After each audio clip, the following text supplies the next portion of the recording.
And it goes a little something like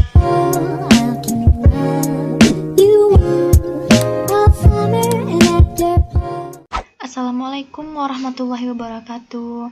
Baiklah anak-anak ibu semuanya, hari ini kita belajar tentang ekonomi syariah. Jadi anak-anak ibu yang kelas online tolong dengarkan dan perhatikan ibu. Nah, sekarang kita belajar tentang ekonomi syariah ya. Ini lanjutan materi yang telah kita bahas minggu lalu. Nah, yang pertama ada pengertian ekonomi syariah. Jadi, apa itu ekonomi syariah? Ekonomi syariah disebut juga sebagai ekonomi Islam. Nah, apa itu ekonomi Islam?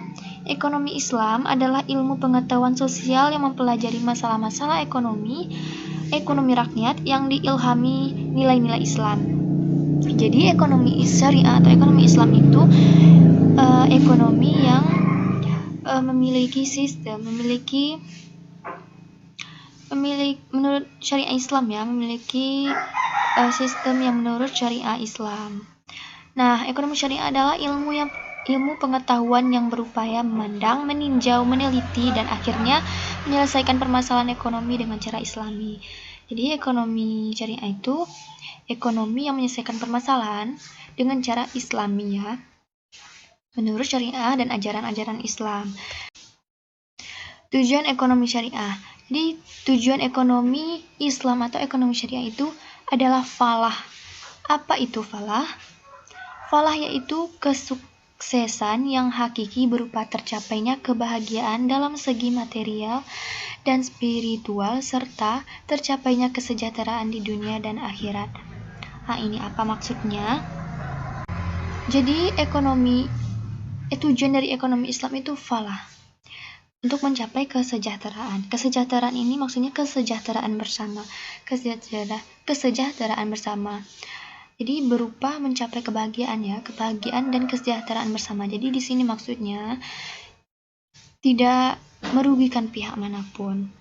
Jadi dalam ekonomi Islam itu bersifat adil ya. Tidak ada pihak yang dirugikan, dan tujuannya itu untuk mencapai kesejahteraan bersama. Selanjutnya ada prinsip ekonomi syariah. Nah, jadi prinsip ekonomi syariah itu ada 3. Prinsip tauhid, prinsip khalifah, dan prinsip keadilan. Nah, apa itu prinsip tauhid? Nah, prinsip tauhid itu adalah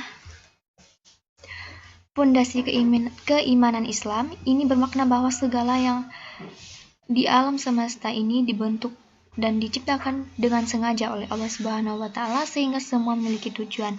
Jadi ini maksudnya apapun yang diciptakan oleh Allah Subhanahu wa taala itu memiliki tujuan. Seperti kita manusia. Kita sebagai manusia diciptakan oleh Allah Subhanahu wa taala pasti memiliki tujuan. Misalnya alam semesta, tumbuhan, air, itu pasti memiliki tujuan diciptakan oleh Allah. Misalnya air diciptakan oleh Allah SWT itu untuk memberikan kehidupan bagi makhluk hidup yang ada di muka bumi. Nah, sedangkan manusia itu diciptakan untuk menjaga alam semesta, untuk menjaga bumi maksudnya, untuk menjaga kehidupan yang ada di bumi. Jadi apapun yang diciptakan oleh Allah SWT itu memiliki tujuan. Itu maksudnya prinsip tauhid. Nah, selanjutnya ada prinsip khalifah. Nah, manusia adalah khalifah Allah Subhanahu wa taala di muka bumi yang dibekali kemampuan jasmani dan rohani agar dapat berperan efektif sebagai khalifahnya. Ini apa maksudnya? Jadi manusia itu diciptakan oleh Allah Subhanahu wa taala itu sebagai khalifah di muka bumi. Kenapa manusia yang ditunjuk oleh Allah Subhanahu wa taala sebagai khalifah? Ya, sebelum itu kita harus tahu dulu, khalifah itu apa? Khalifah itu pemimpin ya. Kenapa manusia yang ditunjuk oleh Allah sebagai pemimpin di muka bumi? Dapat kita logikakan ya, dapat kita lihat. Tidak mungkin malaikat ya, tidak mungkin syaitan, tidak mungkin binatang, tidak mungkin tumbuhan.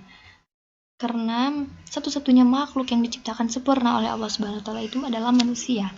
Manusia memiliki hati, memiliki fisik, dan memiliki pikiran. Jadi Allah percaya manusialah yang paling bisa menjaga bumi itu menjadi lebih baik. Tapi faktanya manusia itu sendiri yang merusak bumi. Jadi manusia ini di zaman sekarang itu tidak berperan sebagai khalifah. Padahal Allah menciptakan mereka itu sebagai khalifah, tapi mereka tidak berperan sebagai khalifah. Seperti banyaknya terjadi bencana ya di saat ini, seperti COVID dan bencana-bencana lainnya. Nah, selanjutnya itu ada prinsip keadilan. Nah, kalian semua pasti tahu ya, Anda semua pasti tahu apa itu adil.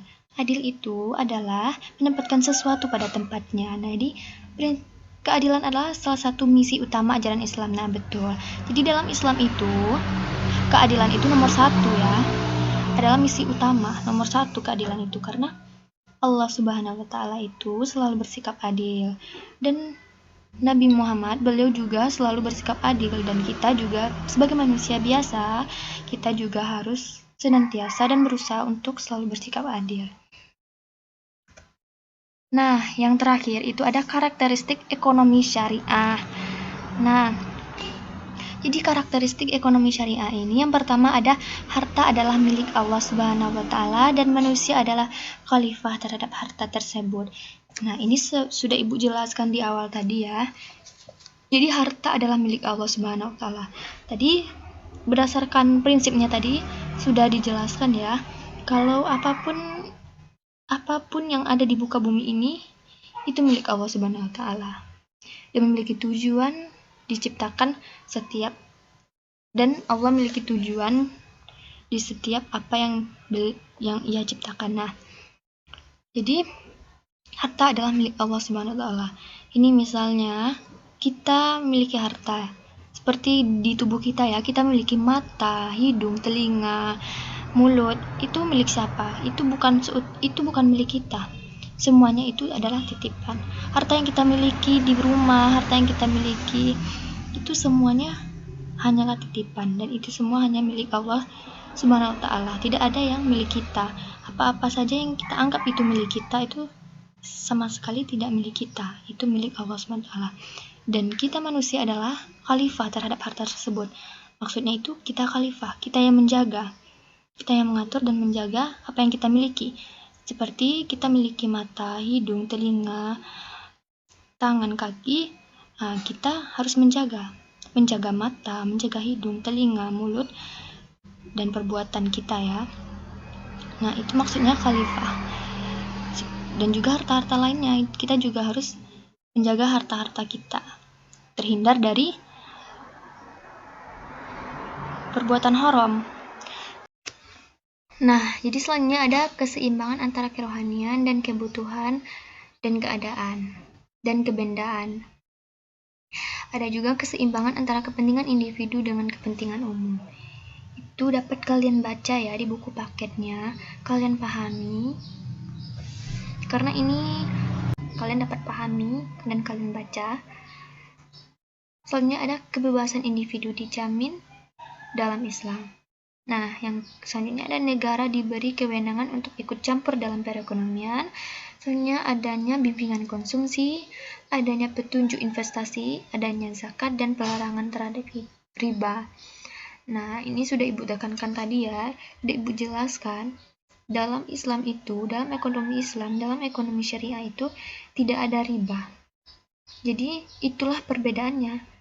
Berbeda dengan ekonomi konvensional. Kalau ekonomi konvensional itu memakai sistem riba, memakai sistem bunga. Kalau ekonomi syariah itu tidak ada sistem bunga, tidak ada sistem riba.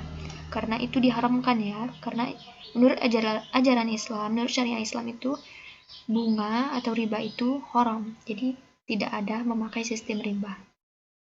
Jadi kesimpulannya, ekonomi Islam atau ekonomi syariah itu adalah ekonomi yang sistemnya menurut syariah Islam, menurut ajaran-ajaran Islam, menurut hadis dan Alkitab, Al-Quran.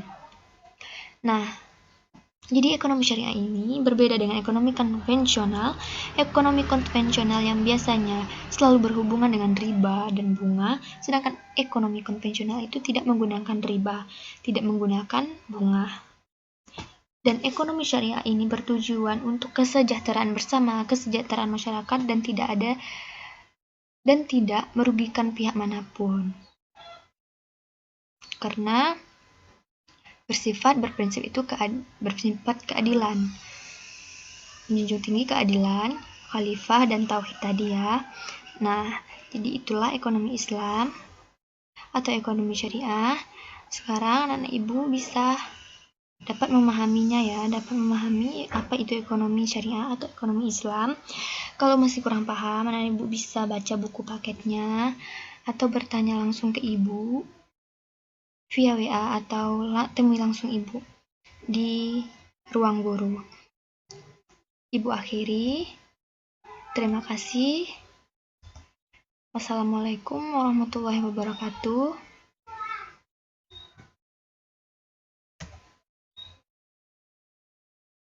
Jangan lupa belajar di rumah, karena ibu akan memberi tugas.